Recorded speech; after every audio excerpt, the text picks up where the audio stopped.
Hey, what's up guys? মোৰ নাম মেহবুব আপোনালোকে চাই আছে মৰিগাঁৱৰ চেনেল। আজি আপোনালোকৰ ওচৰলৈ নতুন এটা ধুনীয়া আপডেট লৈ আহিছোঁ। আজিৰ ভিডিঅ'টো চাই আপোনালোকে নিশ্চয় ভাল পাব।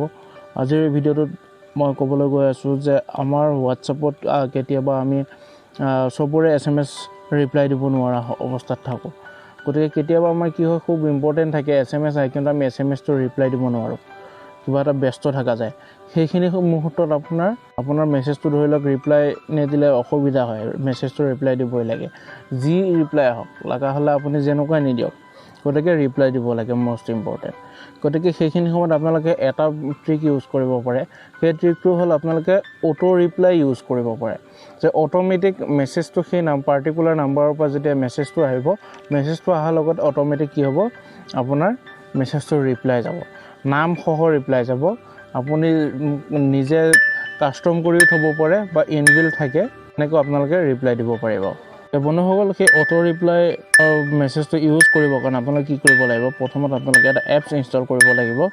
সেই এপছটোৰ নাম হ'ল অটো ৰিপ্লাই এপছ। মই লিংক আপোনালোকক ডেছক্ৰিপশ্যনত দি দিম, আপোনালোকে তাৰ পৰা গৈ পেলাই ডাইৰেক্ট ইনষ্টল কৰি ল'ব পাৰিব। এপছটো হ'ল এনেকুৱা ধৰণৰ আইকন, এয়া লিখা আছে, দেখা পাইছে, এয়া লিখা আছে। গতিকে এই এপছটো ঠিক আছে অ'পেন কৰিব। ইনষ্টল কৰাৰ পিছত যেতিয়া অ'পেন কৰিব, অ'পেন কৰাৰ পিছত আপোনালোকে এনেকুৱা এটা ইণ্টাৰফেচ দেখিবলৈ পাব। তো এই ইণ্টাৰফেচটোত আপোনালোকে প্ৰথমতে কি দেখিবলৈ পাইছে, অটো ৰিপ্লাই অফ কৰা আছে। ইয়াত আপোনালোকে যদি টাৰ্ণ অন কৰি দিয়ে, কি হ'ব, অটো ৰিপ্লাইটো অন হৈ যাব। আৰু আপোনালোকে কিহত অটো ৰিপ্লাই দিবলৈ বিচাৰিছে, পাৰ্মিশ্যনটো বিচাৰিছে। গতিকে মই হোৱাটছআপত অটো ৰিপ্লাই কৰিব বিচাৰিছোঁ, গতিকে হোৱাটছআপটো ইনেবল কৰি দিছোঁ। ঠিক আছে, তাৰপিছত আহক নেক্সট আহিলে আপোনাৰ ইয়াত কি আছে, এটা পেঞ্চিলৰ আইকন বনোৱা আছে, অটো ৰিপ্লাই টেক্সট। ইয়াত কি কৰিব পাৰে, আপোনালোকে ইয়াত কি কৰিব পাৰে, লিখি ল'ব পাৰে। কাষ্টম ৰিপ্লাই আপোনালোকে ক্লিক কৰিলে ইয়াত আপোনালোকে নিজে লিখিব পাৰে। লিখি পেলাই ধৰি লওক কি বুলি ৰিপ্লাই দিব, সেইটো আপোনালোকে ইয়াত কাষ্টম ৰিপ্লাই কৰিব পাৰে। তাৰপিছত চাওক, তলত চাওক, ইয়াত অলৰেডি কিছুমান টেক্সট আছে। I am busy text you later, I am driving text you later, I am sleeping text you later, cannot talk now, at the movie text you later। মানে এইখিনি ইয়াত ইনবিল্ট দিয়া আছে। ধৰি লওক আপুনি ড্ৰাইভ কৰি আছে, ড্ৰাইভ কৰাৰ পিছত অটো ৰিপ্লাইটো অন কৰি পেলাই আপুনি ইয়াত এইটো লগাই থ'ব পাৰে। এইটো I am busy text you later, বা যদি আপুনি ড্ৰাইভ কৰি আছে, ড্ৰাইভিঙৰ টাইমত এইটো লগাই যদি অটো ৰিপ্লাই লগাই থয়, কোনোবা এছেছ কৰিলে ডাইৰেক্ট কি যাব, I am driving text you later বুলি যাব। তাৰপিছত বিজি থাকিলে আপুনি ইয়াত বিজি ক্লিক কৰিলে বিজি ক্লিক কৰি থ'ব পাৰে। যদি আপুনি শুই থকা সময়ত বিচাৰে যে না মই শুই আছোঁ, কিন্তু মোৰ ৰিপ্লাইটো যাব লাগে, যে নহ'লেতো ধৰি লওক যোনে মেছেজ কৰিছে যদি ইম্পৰ্টেণ্ট মেছেজো কৰে, আপুনি গম নাপাব, বা তেখেতে যোনজনে কৰিব তেখেতে ভাবিব আপুনি বা কি কৰি আছে, SMSটো চাইছে নাই, ফ্ৰী আছে নেকি। গতিকে যদি আপুনি I am sleeping text you later বুলি যদি কৰি থৈ দিয়ে, তেতিয়া গম পাব যে আপুনি শুই আছে। তেতিয়া হয়তো আপোনাক ফোন কৰি নতুবা আপোনাৰ ঘৰত ফেমিলি মেম্বাৰক কাৰোবাক কল কৰি পেলাই আপোনাৰ লগত কথা পাতিব পাৰিব, বা আপোনাক কল কৰি জগাব পাৰিব। যদি আপুনি কিবা ইম্পৰ্টেণ্ট মিটিঙত আছে, আপুনি ইন এ মিটিং বুলি লিখা আছে, তাত আপোনালোকে ক্লিক কৰি ৰাখিব পাৰে। তেতিয়া আপোনাৰ মেছেজ যাব, in a meeting text you later, যে পিছত ৰিপ্লাই কৰি আছোঁ, তেনেকুৱা ধৰণৰ। গতিকে এইটো বহুত ধুনীয়া বস্তু। ইয়াত আপোনালোকে কাষ্টম কৰি ল'ব পাৰে।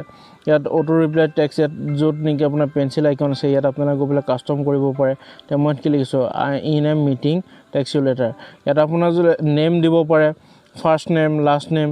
এতিয়া মই যদি ফাৰ্ষ্ট নেম দিওঁ, ফাৰ্ষ্ট নেম ক্লিক কৰিলে ইয়াত বেকেট দি পেলাই ইয়াত আহি যাব। ইয়াত যদি মই এতিয়া ফাৰ্ষ্ট নেম লিখিম বুলি কওঁ, ধৰি লওক ছাপ'জ ফৰ এক্সাম্পল মোৰ নামটো লিখি দিওঁ। ঠিক আছে, মই নেম এটা লিখি দিলোঁ, লিখি দি পেলাই মই অ'কে কৰি দিলোঁ। অ'কে কৰি দিয়াৰ পিছত আপোনাৰ এইটো মই ইয়াত ৰাখি থৈ দিছোঁ। ঠিক আছে, অন কৰি থৈছোঁ। 2 নম্বৰ কথা হ'ল, ইয়াত আপোনাৰ কণ্টেক্ট আছে। কণ্টেক্ট ইয়াত আপুনি কাক ৰিপ্লাই কৰাব, কথা হ'ল সেইটো যে চবকে ৰিপ্লাই যাব নে পাৰ্টিকুলাৰ নাম্বাৰত যাব। যে এভৰিৱান কৰি থ'লে আপোনাৰ যোনে মেছেজ কৰিব চবৰ তাতে যাব। যদি মাই কণ্টেক্ট লিষ্ট কৰি থৈ দিয়ে, তেতিয়া আপুনি কি কৰিব, প্লাছ চাইনত ক্লিক কৰি পেলাই আপুনি ইয়াত গৈ পেলাই কণ্টেক্ট চিলেক্ট কৰিব পাৰিব। তো ইয়াত আপোনাৰ গোটেই কণ্টেক্টখিনি আহি যাব। আপুনি ইয়াত কি কৰিব পাৰিব, আপুনি মাৰ্ক কৰি পেলাই কি নাম্বাৰ দিয়ে আপুনি চিলেক্ট কৰিব পাৰিব, বা চাৰ্চ কৰিব পাৰিব।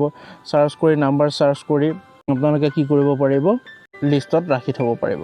একচেপ্ট মাই কণ্টেক্ট লিষ্ট, তাৰপৰা ইয়াত গৈ আপুনি চিলেক্ট কৰি ল'ব পাৰিব কণ্টেক্ট লিষ্ট। তাৰপিছত একচেপ্ট মাই ফোন কণ্টেক্ট বুলি ক'লে তেতিয়া কি হ'ব, আপুনি চিলেক্ট কৰিব নোৱাৰে। আপোনাৰ মোবাইলত যিমানকেইটা নাম্বাৰ আছে গোটেইকেইটা য'ৰ পৰাই যেতিয়াই নহওক মেছেজ কৰিলে আপোনাৰ সেইটো মেছেজ আৰু বোলে আপুনি কিছুমান গ্ৰুপ জইন কৰি ৰাখিছে সেই গ্ৰুপতো ধৰি লওক আপোনাৰ ইম্পৰ্টেণ্ট গ্ৰুপ হয় মেছেজটো ৰিপ্লাইটো যাব লাগে আপুনি যদি গ্ৰুপত ইনেবল কৰি থৈ দিয়ে তেতিয়াহ'লে কি হ'ব আপোনাৰ সেই জইন কৰি থোৱা গ্ৰুপকেইটাতো তেনেকৈ মেছেজ যাব এতিয়া মই যদি ইয়াত কণ্টেক্ট এটা লিষ্ট কৰি মই আপোনাক প্ৰুফ দেখাই দি আছোঁ ঠিক আছে মই মোৰ ওচৰত বৰ্তমান বেলেগ এটা মোবাইল এভেইলেবল নাই গতিকে মোৰ হোৱাটছআপ দুটা একাউণ্ট আছে গতিকে মই আৰু এটা একাউণ্টত কৰি দেখাই আছোঁ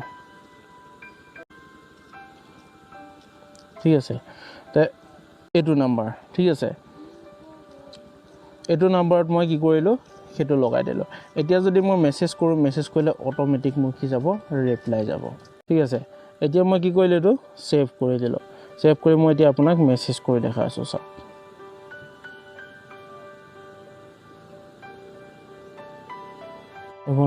বন্ধুসকল চাওক ইয়াত মেছেজ আহিছে maybe in a meeting text you later তাই মই আকৌ এবাৰ কৰি দেখাই দিছোঁ চাওক মই মেছেজ কৰিম ইয়াত অট'মেটিক হ'ব অট'মেটিক ৰিপ্লাই আহিব দিছে অটো ৰিপ্লাই আছে মই যিমানে মেছেজ নকৰোঁ কিয় ইয়াত ৰিপ্লাইটো অট'মেটিক আহিব দেখা পাইছে তো এইটোৱে ছিষ্টেম তো এইটো ছিষ্টেমত আপোনালোকে কি কৰিব পাৰে অটো ৰিপ্লাই ইনেবল কৰি ল'ব পাৰে তো বন্ধুসকল ভিডিঅ'টো কেনেকুৱা লাগিছে আপোনালোকে কমেণ্ট বক্সত জনাব আৰু প্লিজ ভাল লাগিলে লাইক কমেণ্ট আৰু শ্বেয়াৰ কৰি দিব তো এই এপছটোতে আৰু এটা ফিচাৰ্ছ আছে সেই ফিচাৰ্ছটো মই নেক্সট ভিডিঅ'ত আপোনালোকক জনাই দিম কাৰণ এই ভিডিঅ'ত জনাবলৈ গ'লে ভিডিঅ'টো বহুত দীঘল হৈ যাব গতিকে আপোনালোকৰ যাতে আমনি নাপায় সেইকাৰণে মই নেক্সট আৰু এটা ভিডিঅ'ত কি কৰিম সেই ফিচাৰ্ছটোৰ বিষয়ে জনাই দিম সেইটো হ'ল আৰু বহুত ইণ্টাৰেষ্টিং ফিচাৰ্ছ হ'ব সেইটো তো বন্ধুসকল ভিডিঅ'টো ইমানতে সামৰণি মাৰিলোঁ ধন্যবাদ